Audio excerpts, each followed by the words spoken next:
Hey guys, we got a monster of an electric bike today. This is the Biketrix Juggernaut Ultra FS full suspension.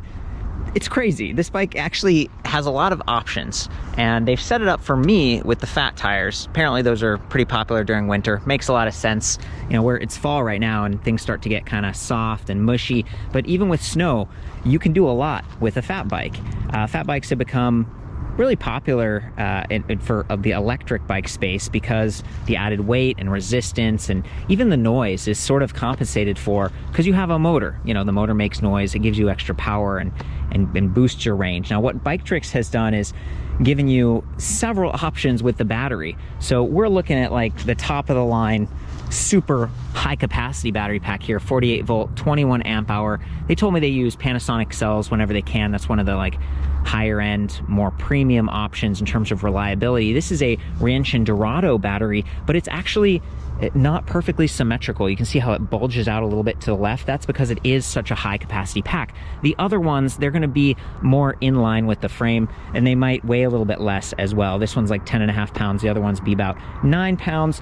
As you might expect, you know, I mentioned weight and some of the drag and other just sort of trade-offs or consequences of using fat tires. This bike does weigh a lot. We've got this extra large inverted suspension, extra stiff. Usually the slider is down here and it's going like this. Well, in this case, this is all sort of fixed, and then the portion that moves is down here, and it's sliding up into what I would call the uppers. Normally this would be called the lowers. That's the stanchion, black anodized 15mm through axle, heavy duty stuff here. Okay, but the point I'm trying to get at here is this is 72.8 pounds. It's a heavy electric bike, probably the heaviest you're gonna build with this bike. Yours might be slightly lighter because you can opt for, instead of these Juggernaut Pros from Kenda 26x4, the big fat tire design, you can opt for some plus size tires, more like a 3-inch width instead of the 4-inch like we see here. Now they're not going to float over the loamy terrain, and really these can even handle themselves in sand, soft sand, if you lower the tire pressure. You're not going to get that same performance with the plus size tires, but they're going to be really good for more like mountain biking and kind of like all-terrain mountain biking. Then there's a third option, which are smooth. They're the Schwalbe Supermoto X, and so that's for the person who wants to do some commuting and they're just looking for a quieter, more efficient, just a smoother ride in that sense. One thing to keep in mind when you're selecting from the different tire options is your bike rack. I mean, this is a long bike. It has a really long wheelbase and it doesn't fit on all the different racks. So if you have a hitch rack like I do, it might hang off the back a little bit. I actually did not feel comfortable putting this on my rack, just the way it's set up. First of all, the 4-inch tires require like a longer strap to actually grab them. My rack is the kind that comes down and like clamps down on the front wheel, but the straps just didn't fit around. I was trying to use bungee cords, and the whole bike was tipping towards the back because of the length of that wheelbase. Keep that in mind. You know, Biketrix is shipping this out, so you get like a huge box and stuff, and maybe you're set. Like you leave it at your house at that point. But it's just something to kind of notice. Like you might need to use a different type of rack, the kind that hangs maybe, or just a really long like fat bike specific rack that could make transporting this bike a little bit more difficult. At least you can reduce the weight by like 9 or 10.5 pounds depending on the battery you get by removing that. It is so nice that this battery is removable. We talked about, you know, using this in snow, and if you were doing that, it'd be a good idea to take the battery maybe inside and keep it away from that extreme cold temperature, because it's going to cut your range in half. If that thing is outside or in the garage all night, it's really cold. Even if it's fully charged, it's just not going to give you the range. Or the inverse, if it's really hot and you're like in Phoenix, Arizona or something, and you're leaving this in the garage, that's going to degrade the battery cells over time. It's just not going to hold up as well. So being able to unlock it and store it separately is really nice. So I insert the key there, pull on this thing a little bit. There we go. Can take it off. Yeah, it's a beast. It's got this aluminum alloy casing, pretty tough. You can use that USB charging port when it's off the bike. So if you're like camping or something and maybe you've got the bike in one spot and you take this into your tent and you're charging your iPad or something, that's pretty cool. And again, I love that they do give you the fast charger if you get sort of the upgraded battery. I'll just put this back like this, then push on it. There we go. I like to make sure that it's really secure before I take off and do a ride. You see the head tube angle here? The rake, it's angled a lot more. Okay, and I see this a lot on like downhill bikes, and apparently that helps you maintain stability at higher speeds. And I think it also helps to position the travel and the absorption ability of that suspension fork ready for like taking big hits. You know, if it's up and down like this, it's not going to be able to absorb as effectively. So I was looking at this and I'm like, man, it's almost set up like a downhill bike, but the travel back here, this RockShox Monarch, it's an air suspension. It does have compression and rebound adjust. And with air, you can sag it for your body weight. You can even see it's got the little band and everything down here. That's 100 millimeters of travel in the rear.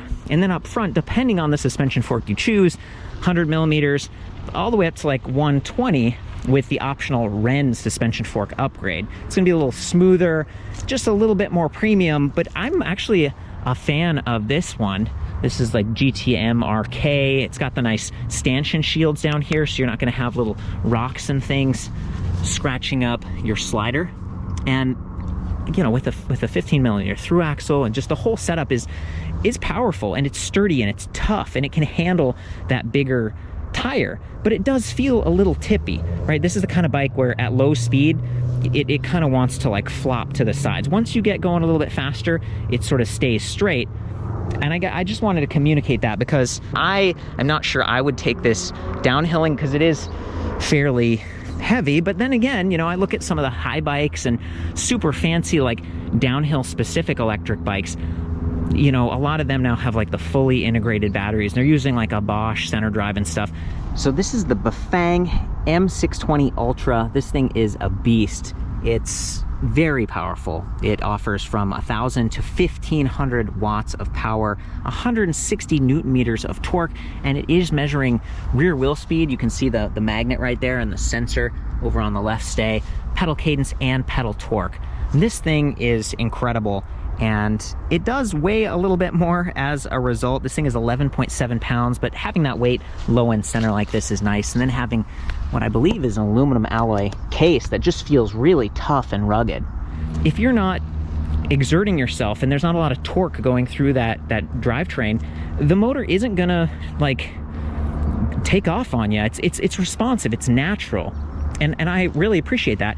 You'll notice that they do have motor inhibitors still, which is kind of nice to see, because with a dynamic mid-drive with a motor controller that senses those 3 signals, a lot of other companies don't have the motor inhibitors. And this one actually has physical shift detection in line, which means as you're shifting through the gears back here, 11 to 42 tooth, you've got a pretty good spread, you know, SRAM NX, pretty nice derailleur.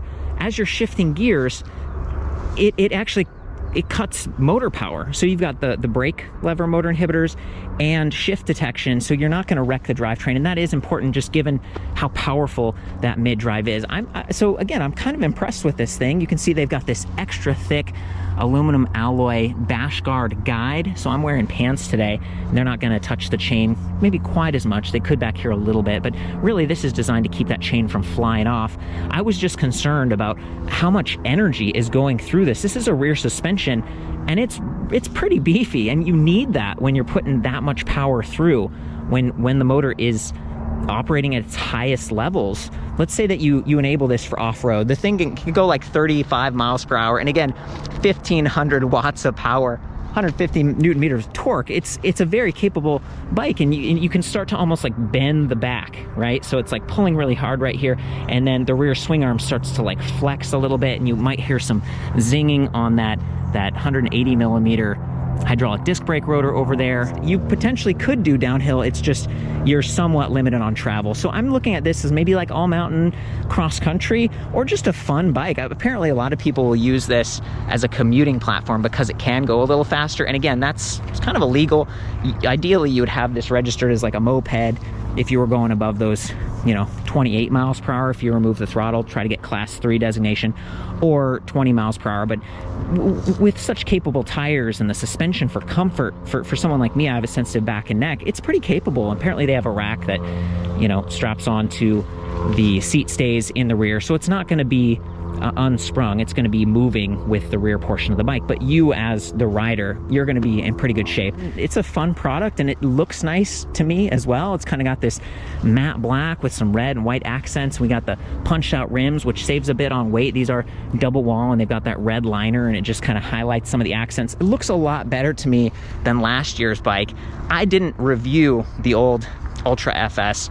Someone else on my team checked it out and I was like, well, that's a really cool bike. And then when I saw that they had upgraded the frame and changed the geometry, they made the chainstay a little bit shorter so you get that snappier feel, I was like, oh, I want to check this out. To me, this is one of the more exciting bikes from a company that offers a lot of customization. You know, you think about 3 battery options, 3 fork options, the option to upgrade the brakes here. So they're still going to be 180 millimeter hydraulic, but these are Tektro. These are just like dual piston. You can go up to quad piston. So you're going to add a little bit of surface area and just a little bit more power when you're braking. They're still going to have adjustable reach like this and the motor inhibitors and stuff. But that's a nice upgrade when you're dealing with a heavier bike, especially if you are going high speed, high power.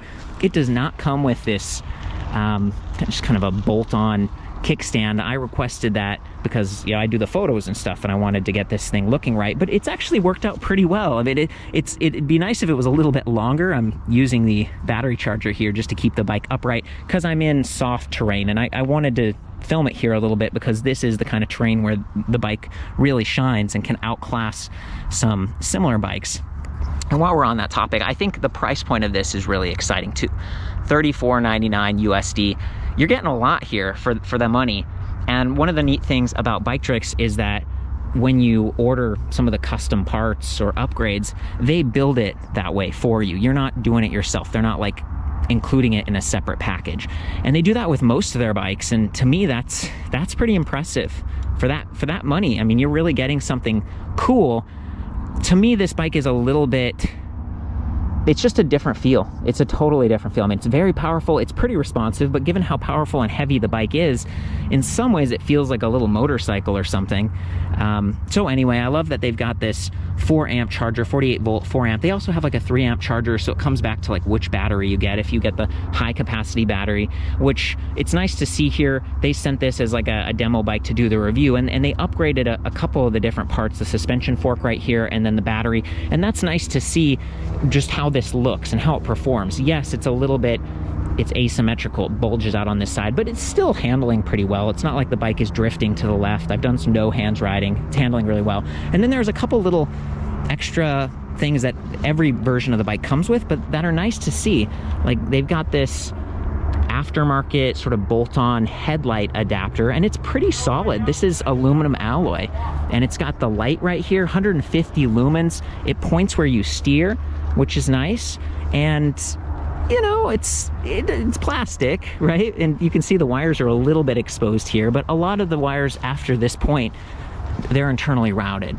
And I think it looks pretty good, and it's somewhat functional. You know, it could be a little more durable if this was like a Supernova aluminum alloy light or something. But again, we're talking about sort of a price point bike for, you know, you're getting the power and the performance, but you're not spending like $7,000 or something.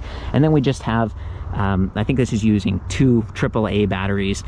So it's an independent light. It's got 3 modes.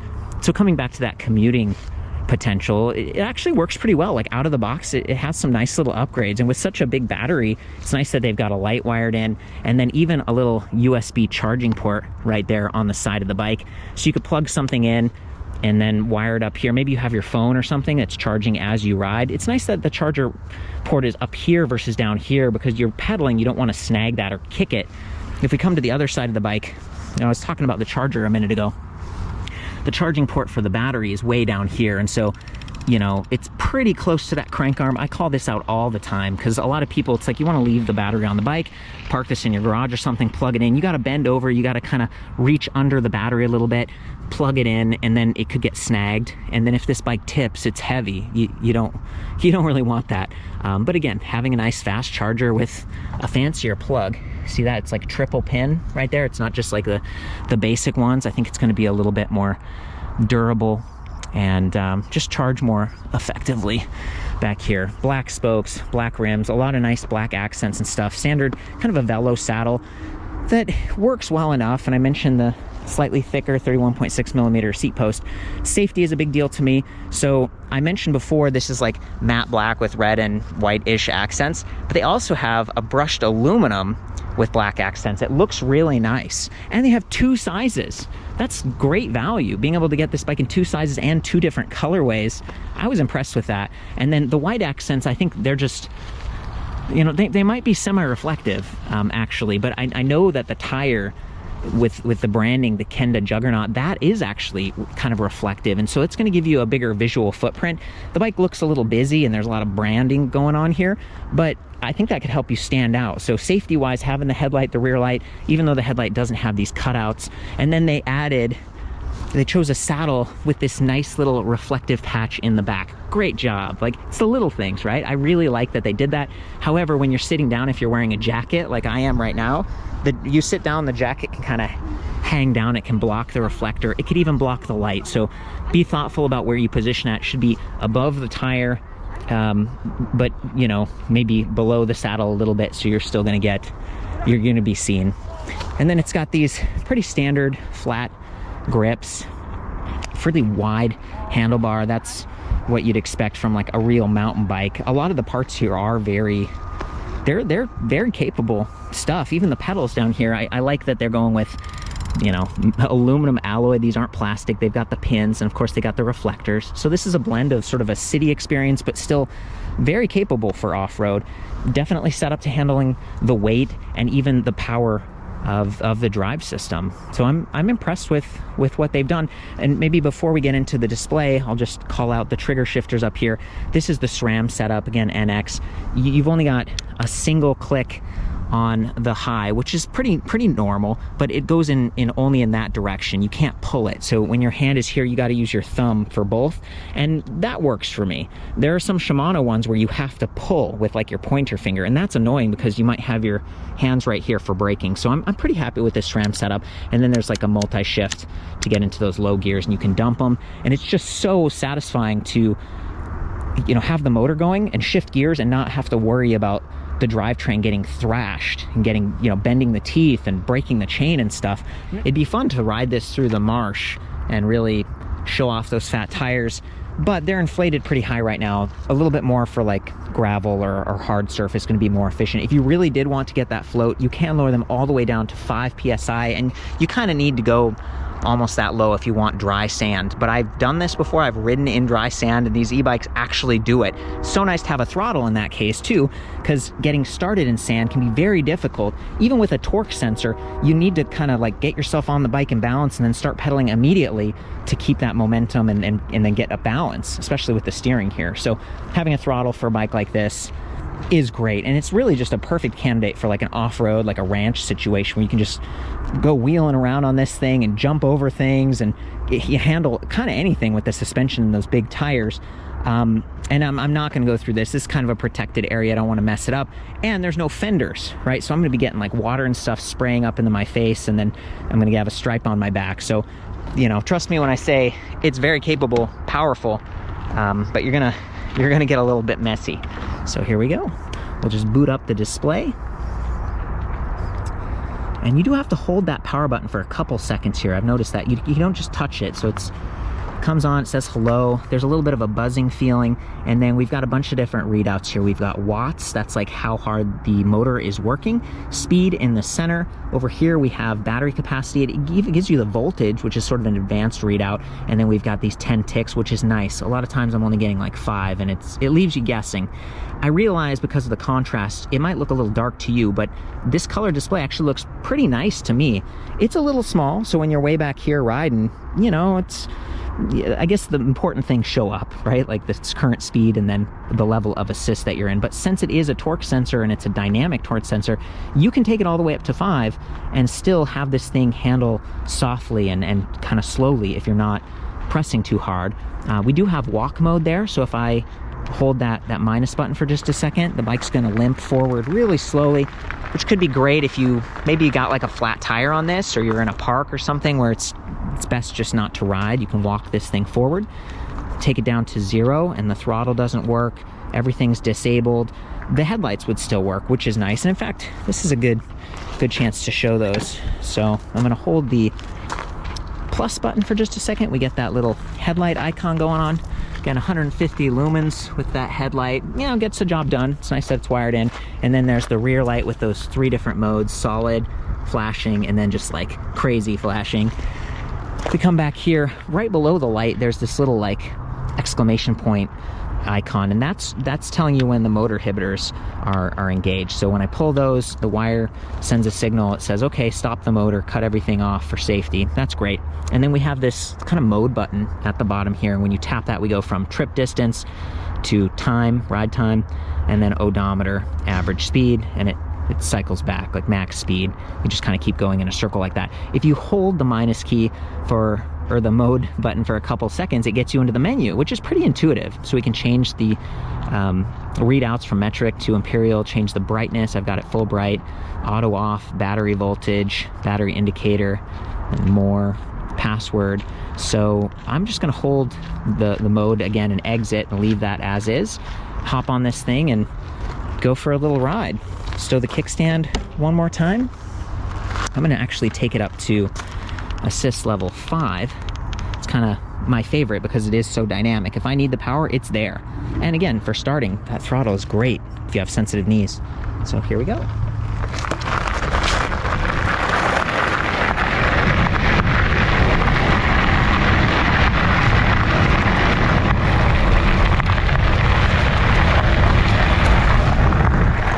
Pretty satisfying and quiet. Like, it might just be because the tires make so much noise. So I'm gonna take us onto a paved surface here. Maybe you can hear it a bit better.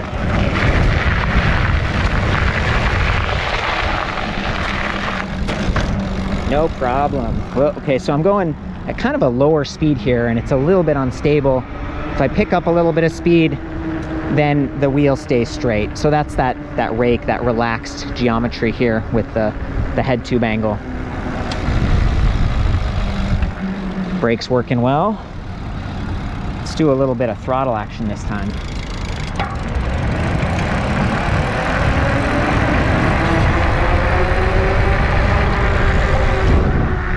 Awesome. And you know, it's interesting, for as powerful as it is, it still ramps up, you know, pretty smoothly. I am in assist level 5, so this is really your high performance mode. And look at that display now, really visible in the shade.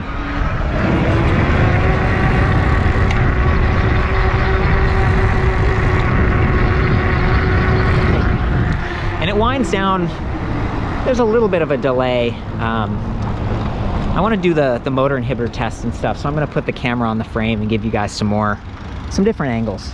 Okay guys, from here you can see that 40 tooth steel chainring, narrow wide, so it's really gonna grab that chain, and you've got this bash guard guide. I mean, it's overkill, and it's really tough. It's what I love to see. You can actually see how the chainring is kind of pushed out a little bit. See how there's some space right here?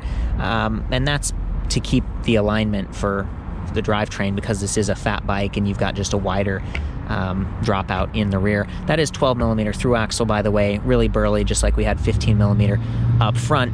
And then we've got an 11-speed cassette, 11 to 42 teeth, pretty good spread. And then the SRAM NX derailleur. It's a pretty tough, capable derailleur, sort of a mid-cage design, and it does have like a roller clutch, so you can press this button in and kind of push it out if you're doing some service on the rear wheel.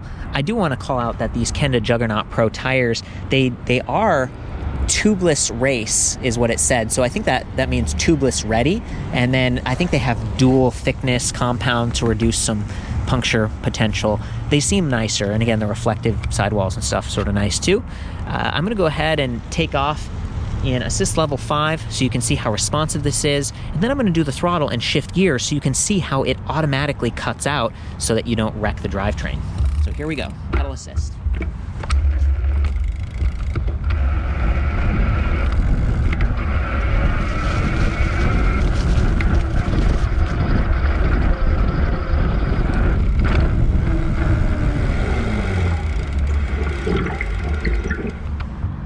Fantastic, just so much fun, like jumping off that curb. You feel like you can go anywhere on this bike. It's a blast. Again, as excited as I am, the steering is the biggest like surprise for me, just because of that rake. The front wheel just, it feels tippier. Hopefully that makes sense to you. So this time it's throttle with some gear shifting.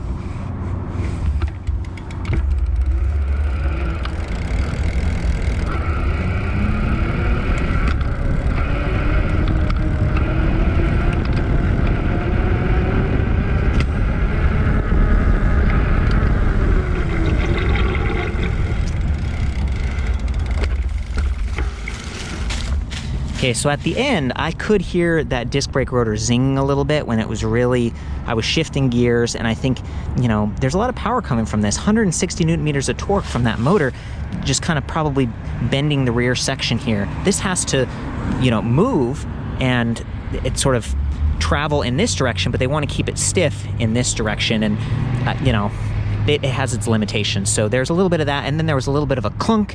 You know, even though there is the shift detection, I wasn't using my brakes. I was like full throttle while shifting, which is totally the wrong thing to do. But this system did a pretty good job protecting itself. I'm very impressed.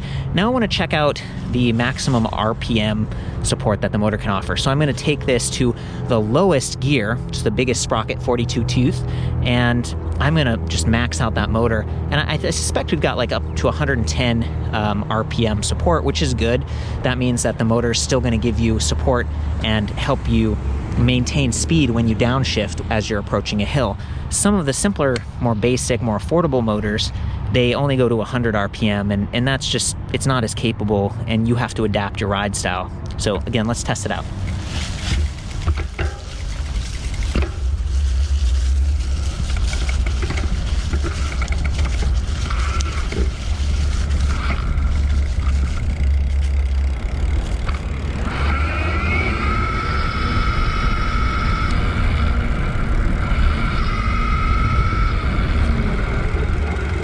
Nice. And again, pretty quiet, like zing. I've definitely heard louder motors, so I'm impressed with what Bafang has done here on their max drive. And I want to reiterate that the shift detection does work if you're pedaling, if you're using pedal assist as well as throttle mode. It's always listening. Now I'm going to ride along and do some off-road so you can see the suspension travel back here. Again, 100 millimeters.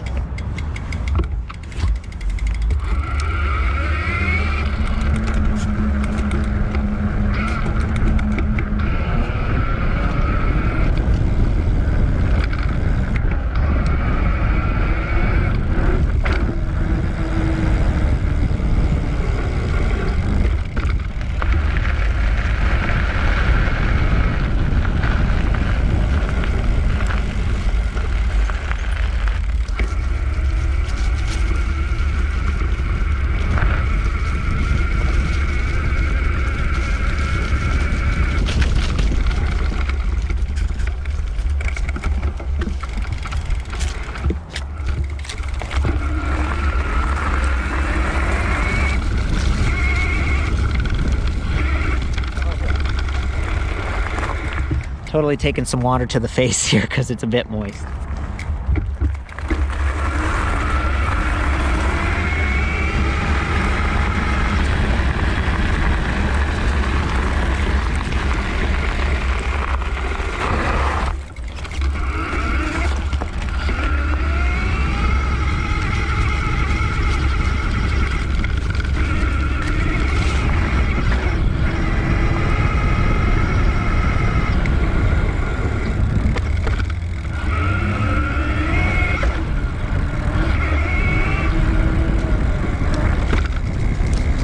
Goes over anything. Okay guys, I'm in assist level 3. It's starting to get late here, so I'm gonna turn those lights on. Looking pretty nice. And then I got a buddy here who's gonna hold the camera so we can do some riding, get third-person shots. We'll start out on just the concrete, and then we'll go off-road and up some hills and stuff. All right. Thanks, man. Of course. So the cool part is, since it's like a multi-sensor, I'm in assist level 5, but the bike isn't getting out of control. But then if I want to,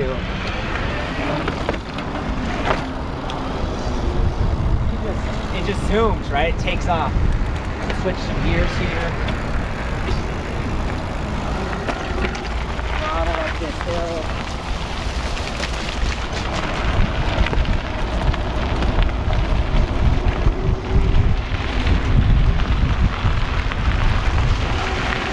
Very capable. The thing is, you want to shift gears appropriately. Like to climb, to really get that power, you need to be in a lower gear. And then switch to a higher gear to get the speed.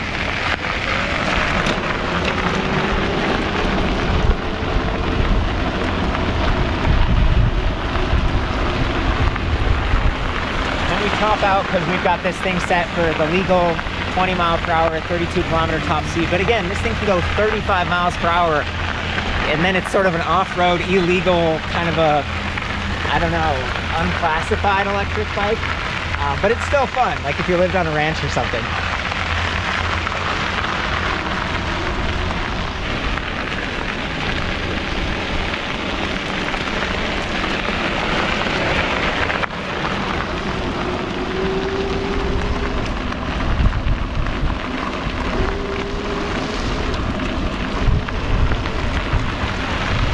It'd be nice to get up to that little like drop area. I can just ride off road for a second. Yep, sounds good. Thanks, man.